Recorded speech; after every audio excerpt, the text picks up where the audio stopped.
যারা আমার হেইটার্স আছেন, আমার বিরুদ্ধে ভিডিও মেক করেন ছোট ছোট 2 সেকেন্ডের 5 সেকেন্ডের গুলো একসাথে করে, তাদেরকেও আমি অন্তরের অন্তঃস্থল থেকে ধন্যবাদ জানাই। কারণ অন্তত আমার আলোচনাগুলো আপনি শুনেছেন।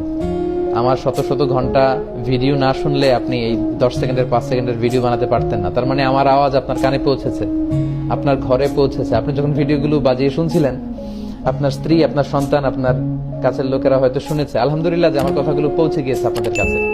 সো আমার এই ফ্রি পাবলিসিটির জন্য আপনাদেরকে ধন্যবাদ। তবে সম্মান দেওয়ার মালিক হচ্ছে আল্লাহ।